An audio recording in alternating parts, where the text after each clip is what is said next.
اعوذ باللہ من الشیطان الرجیم بسم اللہ الرحمن الرحیم الحمد للہ والصلاۃ علی علیہ اما بعد بسم اللہ الرحمن الرحیم قال رسول اللہ صلی اللہ علیہ وآلہ وسلم انی تارک فیکم الثقلین کتاب اللہ و عترۃ اہل بیتی اللہم صلی علی محمد وآل محمد وعجل فرجہم۔ سامعین محترم، امید کرتا ہوں کہ آپ سب خیر و عافیت سے ہوں گے اور دعا گو ہوں کہ اللہ رب العزت تمام مومنین کو اپنی حفظ و امان میں رکھیں۔ سب سے پہلے تو حمد ہے اس پروردگار کی جس نے ہمیں انسان بنایا، انسان بنانے کے بعد محمد وآل محمد کا محب بنایا۔ سامعین محترم، جیسا کہ آپ سب کو پتہ ہے کہ رسول خدا صلی اللہ علیہ وآلہ وسلم نے اس دنیا کو الوداع کرنے سے پہلے رسول خدا نے ایک حدیث بیان کی جو روایت تواتر ہے، جو فراقین کے کتب میں موجود ہے، شیعہ میں بھی اور اہل سنت کی کتب میں بھی، اور سب علماء کا اجماع ہے کہ یہ حدیث معتبر ہے کہ رسول خدا نے فرمایا میں دو چیزیں چھوڑ کر جا رہا ہوں، انی تارکن فیکم الثقلین، میں دو چیزیں چھوڑ کر جا رہا ہوں، دو گراں قد چیزیں چھوڑ کر جا رہا ہوں، تم میرے بعد ہرگز گمراہ نہیں ہوگے مگر یہ کہ تم اگر اس کو تھام کے رکھو گے، ان سے منسلک رہو گے تو آپ ہرگز گمراہ نہیں ہوں گے۔ تو اگر ہم اکیلے قرآن کے پیچھے لگے رہیں گے تو پھر بھی گمراہی، اگر ہم فقط محمد وآل محمد کے پیچھے جائیں گے، قرآن کو چھوڑ دیں گے، قرآن کو نہیں تسلیم کریں گے، قرآن کو نہیں پڑھیں گے تو پھر بھی گمراہی، کیونکہ رسول خدا نے جب فرما دیا کہ میں دو چیزیں چھوڑ کر جا رہا ہوں تو اطاعت رسول یہ ہے کہ قرآن اور اہل بیت کو اکٹھے تھام کے رکھنا ہے، ورنہ گمراہی کے چانس ہیں۔ چانس کیا، یقین ہے کہ وہ گمراہ ہو جائے گا، کیونکہ اس نے رسول کی بات نہیں مانی، رسول کی بات کو جھٹلایا، تسلیم نہ کیا، تو صاف ظاہر ہے وہ ممکن نہیں کہ وہ صراط مستقیم پر چل سکے۔ خوب، تو ایک طبقہ ایسا کہ جو فقط قرآن کے پیچھے لگا ہوا ہے اور قرآن کی تفسیر شرح وہ اپنے عقل کے مطابق کرتا ہے، جبکہ قرآن کو اللہ نے نازل کیا، ساتھ معلم بھیجا، اور معلم نے پھر اہل بیت کا تعارف کرایا کہ میرے بعد یہ معلم ہوں گے قرآن کے، میرے بعد علی ابن ابی طالب معلم ہوں گے، ان کے بعد امام حسن معلم ہوں گے، یعنی تم اگر ان کی پیروی کرتے رہو گے تو ہرگز گمراہ نہیں ہوگے۔ قرآن کی تفسیر کیا تو خدا بہتر جانتا ہے، اور خدا کے بعد محمد وآل محمد جانتے ہیں۔ اس کے علاوہ کوئی اگر دعویٰ کرے گا تو اس کا دعویٰ بھئی میں کل تفسیر جانتا ہوں، ان کے قرآن کے باطنی معنوں سے بھی آگاہ ہوں، ظاہری معنوں سے، ہر لحاظ سے میں کامل ہوں، تو وہ جھوٹا ہوگا۔ قرآن میں اسی طرح دو قسم کی آیات ہیں، متشابہ بھی ہیں، محکمات بھی ہیں۔ تو اللہ کا بھی یہی حکم ہے، محمد وآل محمد کا بھی یہی حکم ہے کہ تم متشابہ پر ایمان رکھو اور محکمات کی پیروی کرو، مگر چند لوگ گمراہی کی وجہ سے، اپنی نادانی کی وجہ سے وہ متشابہ کے پیچھے لگ جاتے ہیں، تو متشابہ کے پیچھے وہ لگ جاتے ہیں، وہ اپنی رائے سے، اپنے عقل سے تفسیر کرنا شروع کر دیتے ہیں، جس کا نتیجہ یہ ہوتا ہے یا تو وہ شرک کرتے ہیں یا کفر کرتے ہیں، یعنی وہ کوئی نہ کوئی گناہ ہی سے سرزاد ان سے ہوتا ہے، پھر وہ سیدھے راستے پر ممکن ہی نہیں کہ وہ چل سکیں۔ جیسے کہ مفوضہ حضرات، انہوں نے بھی یہی کیا کہ وہ متشابہ کے پیچھے لگے رہے، جس کی وجہ سے انہوں نے ایک الگ فرقہ بنا لیا، محمد وآل محمد کے فرامین سے ہٹ کر انہوں نے ایک الگ فرقہ بنایا جو گمراہ کن ہے، جس کے بارے میں محمد وآل محمد نے بہت سارا اس کی مذمت میں بولا۔ اور ہمارے بھائی جو اہل سنت والجماعت ہیں، وہ اگر محسوس نہ کریں تو انہوں نے بھی یہی کیا کہ قرآن جس در سے لینا چاہیے تھا انہوں نے نہیں لیا،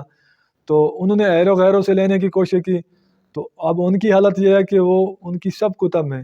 یعنی جتنی حدیث کی کتب ہیں، جو ان کی عقائد کی کتب ہیں، اس میں انہوں نے متشابہ سے مدد لے کر متشابہ کو نہ سمجھنے کی وجہ سے انہوں نے اللہ کے پاؤں، جسم، ہاتھ، سب کچھ مان بیٹھے ہیں، جسم مان بیٹھے ہیں، یعنی پھر اللہ کو دیکھنے کے وہ، یعنی ان کا عقیدہ کہ اللہ قیامت کے دن نظر آئے گا، اور پھر اللہ کی ٹانگ بھی ہے، وہ جہنم میں ڈالے گا، یعنی یہ متشابہ آیات کی خود سے تفسیر کرنے کی وجہ سے وہ گمراہ ہو گیا۔ تو ہمارے جو شیعہ بھائی ہیں تو ان کے لیے حکم معصوم علیہ السلام نے فرمایا کہ تم متشابہ پر فقط و فقط ایمان رکھو، اور جو تفسیر ہم نے متشابہ کی بجائی ہے اس پر عمل کرو، اس کو سمجھو۔ متشابہ کی معصومین علیہ السلام نے کچھ مقام پر انہوں نے تفسیر بیان کی ہے متشابہ کی، مجمل کی۔ تو ہمیں چاہیے کہ معصومین علیہ السلام کی پیروی کریں، جیسے کہ متشابہ کافی ساری آیات ہیں جس میں اللہ کے ہاتھ بھی نظر آنے شروع ہو جاتے ہیں، اللہ کا چہرہ بھی نظر آنا شروع ہو جاتا ہے، اللہ کی آنکھیں نظر آنے شروع ہو جاتی ہیں، اگر اس کے ظاہری معنی پر اتفاق کیا جائے تو اس کی معصومین علیہ السلام نے باقاعدہ وضاحت فرمائی، اس کی طرف ہمیں رجوع کرنا چاہیے۔ جیسا کہ کچھ متشابہ القابات بھی ہوتے ہیں، کچھ حدیثیں بھی متشابہ ہوتی ہیں، اس کا بھی یہی اصول ہے کہ اس کو محکمات کی طرف لوٹایا جائے، محکم سے سمجھا جائے کہ اس سے کیا مراد ہے۔ جیسے کہ مولا علیہ الصلوۃ والسلام کا لقب ہے وجہ اللہ، عین اللہ، لسان اللہ، فقط مولا علیہ السلام کا نہیں بلکہ 14 معصومین علیہ الصلوۃ والسلام کا ہے، اور بعض تو نبیوں کو بھی وجہ اللہ، عین اللہ، لسان اللہ کہا گیا ہے بعض حدیثوں میں۔ تو ان کی ایک الگ تفسیر ہے جو خود معصومین علیہ السلام نے اس کی شرح کی ہے، وہ اس پر ہمیں ایمان رکھنا چاہیے۔ اگر ظاہری معنوں پہ ہم لیں گے تو پھر ہمیں گمراہی کی طرف جانے میں کوئی دیر نہیں لگے گی۔ تو آج جس میں چیز کی طرف آپ کو اشارہ کرنا چاہتا ہوں، تو انشاءاللہ بعد میں متشابہ کلام کی میں وضاحت کرتا رہوں گا تاکہ ہمارے نوجوان جو بھائی ہیں وہ گمراہی سے بچ سکیں، کیونکہ پاکستان میں کچھ نادان منبر سے متشابہ کلام پڑھ کر اور پھر مختلف تعویلات کرتے ہیں اپنے ذہن سے، جس کی وجہ سے عقائد و نظریات نوجوانوں کے بہت زیادہ خراب ہوتے ہیں۔ تو آپ نے یہ سنا ہوگا بچپن سے کہ جب بھی لفظ بولا جاتا ہے کہ اللہ اکبر، تو کسی سے پوچھ لیں آپ اللہ اکبر کا کیا معنی ہے، تو وہ فوراً کہہ دیتا ہے اللہ اکبر کا مطلب ہے اللہ سب سے بڑا ہے۔ یہی یعنی ہر انسان اس معنی یہی کرتا ہے، جبکہ ایسا معنی نہیں ہے، آپ پریشان ہوں گے۔ مثلا میں اپنے بھائیوں میں سے سب سے چھوٹا ہوں، ہم 4 بھائی ہیں، تو کوئی پوچھے گا مجھ سے کہ آپ کا بڑا بھائی کون ہے، تو میں کہوں گا عمران بھائی جو ہیں وہ بڑے ہیں۔ تو اب یہ کہنا کہ عمران بڑے ہیں تو اس کی دلالت ہے کہ کوئی عمران سے چھوٹا بھی ہے اور کوئی عمران کا اور ساتھی بھی ہے جس سے عمران بڑا ہے، اور کوئی اور بھی عمران کے بھائی ہیں جس سے عمران بڑا ہے، ورنہ یہ بولا ہی نہیں جائے گا کہ عمران بڑا۔ اگر اور اس کے ساتھی نہ ہوں، اس کے اور بھائی نہ ہوں، تو یہی ہوگا کہ عمران اکیلا ہے، بڑا چھوٹا اس کا میں ہے بھی نہیں، اگر وہ اکیلا بیٹا میرے باپ کا ہوتا۔ ہم 4 ہیں تو اس میں یہی ہوگا کہ وہ عمران بڑا ہے، یعنی اس کے ساتھ اور بھی 3 ہیں، تو ان تینوں میں سے عمران بڑا ہے۔ تو اگر بولا جائے اللہ اکبر یعنی اللہ بڑا ہے، یعنی کچھ اور بھی ہیں جن میں سے اللہ بڑا ہے، یعنی کچھ اللہ کے مقابلے کے اور بھی ہیں جس میں سے اللہ بڑا ہے، جبکہ ایسا ممکن نہیں ہے۔ تو اس کی تفسیر معصومین علیہ السلام سے پوچھی گئی تو امام نے کیا فرمایا وہ میں آپ کو آج بتاتا ہوں۔ کتاب کا نام ہے معنی الاخبار، شیخ صدوق رحمۃ اللہ علیہ کی کتاب ہے۔ تو اس کے اللہ اکبر کے معنی انہوں نے بیان کیا کہ اللہ اکبر کے معنی یہ نہیں ہے کہ اللہ ہر چیز سے بڑا ہے، اس لیے کہ کیا کوئی چیز ایسی ہو سکتی ہے کہ جو اللہ سے بڑی ہو؟ اگر تم نے یہ کہا کہ اللہ ہر چیز سے بڑا ہے تو تم نے خدا کو محدود کر دیا۔ معصوم فرماتے اگر تم نے یہ کہا کہ اللہ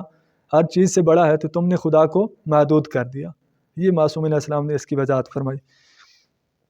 اللہ اکبر کا اصلی مطلب یہ ہے کہ اللہ اس بات سے پاک اور بلند اور اعلیٰ ہے کہ اس کی ذات کی حقیقت کو سمجھا یا بیان کیا جائے،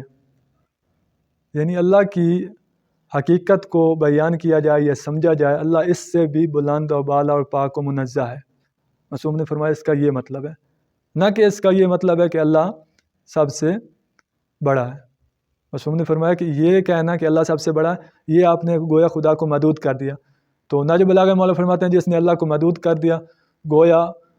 اس نے کسی ضمن میں لے لیا، اور ضمن میں لینے والا وہ مشرک ہے، محدود کرنے والا مشرک ہے۔ اللہ لا محدود ہے، جو محدود سمجھتا ہے وہ شرک کرتا ہے، تو محدود سمجھنے والا مشرک ہے۔ تو معصوم نے فرمایا یہ معنی غلط ہے، بلکہ معنی کیا ہے کہ اللہ کی تعریف، اس کی حمد و ثنا اور اس کی یعنی اس چیز سے بھی وہ پاک اور بلند اور اعلیٰ ہے کہ اس ذات کی حقیقت کو سمجھا جائے، بیان کیا جائے، اس کی حمد کی جائے، یا اس کی حقیقت کو بندہ تصور کرے اور اس کو بیان کرنے بیٹھے، اس سے بھی وہ بلند ہے، یہ اصلی معنی ہے۔ تو ہم اکثر جو ہیں وہ معنوں کی طرف توجہ نہیں دیتے، جس کی وجہ سے ہم بہت بڑے گناہ کے مرتکب ہو رہے ہوتے ہیں۔ تو ہمیں ان چیزوں پر غور و فکر کرنا چاہیے حتماً، اور انشاءاللہ میں جو ہے متشابہ آیات کی کچھ تفسیر بتاؤں گا جو محمد و آل محمد نے کی ہے، جو معصومین اسلام سے نقل ہوئی ہے، جو معصومین اسلام نے اپنی زبان مبارک سے ہمیں سمجھایا، کیونکہ وہ قرآن کی بہتر تفسیر سمجھتے ہیں، کیونکہ وہ ناطق قرآن ہے، یہ سامت قرآن ہے۔ سامت کو ناطق سمجھتا ہے اور ناطق کو سامت زیادہ بہتر سمجھتا ہے۔ تو ہم جو ہے ہم تفسیر اگر خود سے کرنے بیٹھیں گے تو پھر ایسا ہی ہوگا جیسا کہ ہمارے بھائی کرتے ہیں، یہ محفظہ کرتے ہیں، یا دیگر فرقے جو قرآن کی تفسیر اپنے طریقے سے کرنے بیٹھتے ہیں، تو کبھی رسول کی توہین کر رہے ہوتے ہیں، کبھی انبیاء کی کر رہے ہوتے ہیں، کبھی خود خدا کی توہین کر رہے ہوتے ہیں۔ تو میں اپنے نوجوانوں سے گزارش کروں گا کہ آپ قرآن کو حتماً پڑھیں، اور خصوصاً اس کا ترجمہ پڑھیں اور عمل کرنے کی کوشش کریں۔ ہمیں اپنی دعاؤں میں یاد رکھنا۔ والسلام، اللہم صلی علی محمد وعلی محمد وعجل فرجہم۔